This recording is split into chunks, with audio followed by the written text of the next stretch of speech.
C'est aux environs de 6h30 que tout Gao a senti de grands bruits assourdissants qui ont créé une panique générale, surtout du côté du quartier Château, où la plupart de ces obus sont tombés. Oui, c'étaient des obus lancés sur la ville par des ennemis du Mali. Aussitôt, les forces de défense et de sécurité se sont mobilisées pour voir clair, pendant que l'aviation française était elle aussi en patrouille. Effectivement, nous confirmons 5 impacts de roquettes de 122 mm qui ont été lancées à partir des positions nord de la ville. Donc ces impacts ont été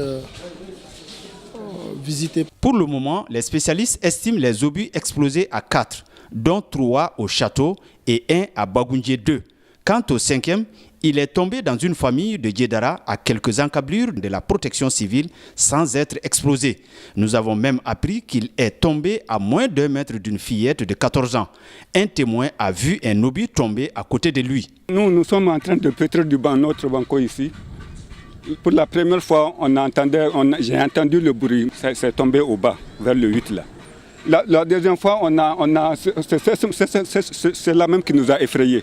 Parce que quand il tombait, tout le monde était sûr qu'il y a même les fracas là qui commençaient à tomber. Il y a eu des fillettes qui se sont affolées, mais on a eu quand même à les calmer. C'est le quartier Château qui a reçu d'importants dégâts par le biais d'un obus.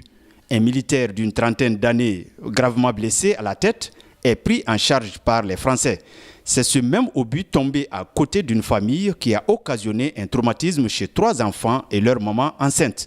À cela s'ajoute la façade nord de la concession d'Ousmane Yehia endommagée. Ce matin, j'étais à côté de la boutique quand j'ai entendu une explosion, 2 puis 3.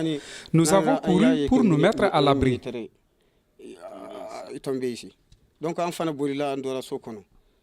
Après, mon apprenti m'a appelé pour me dire que ma famille est touchée. Les autorités administratives de la région de Gao, après avoir rendu visite aux traumatisés, demandent à la population de la vigilance et de la collaboration. C'est assurément un grand coup à la stabilité, à la tranquillité des populations et au retour massif amorcé par les déplacés et les réfugiés. Mais c'est aussi un signal fort qui nous dit que l'ennemi n'est pas entièrement anéanti. Donc il faut la vigilance. Il faut la vigilance à tous les niveaux.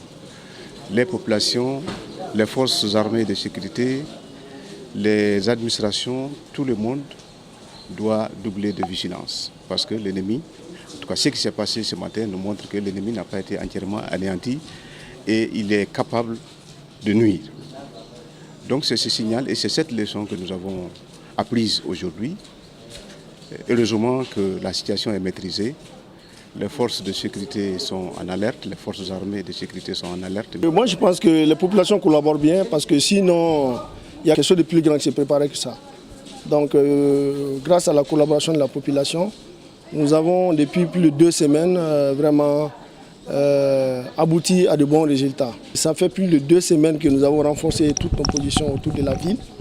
Il y a eu un renforcement des dispositifs sécuritaires tout autour de la ville. Il y a les patrouilles qui sont passées par là et les populations nous ont donné beaucoup d'informations. Des recherches sont engagées déjà pour traquer les auteurs de cet acte odieux, nous a confié un responsable militaire déterminé à en découdre avec les terroristes.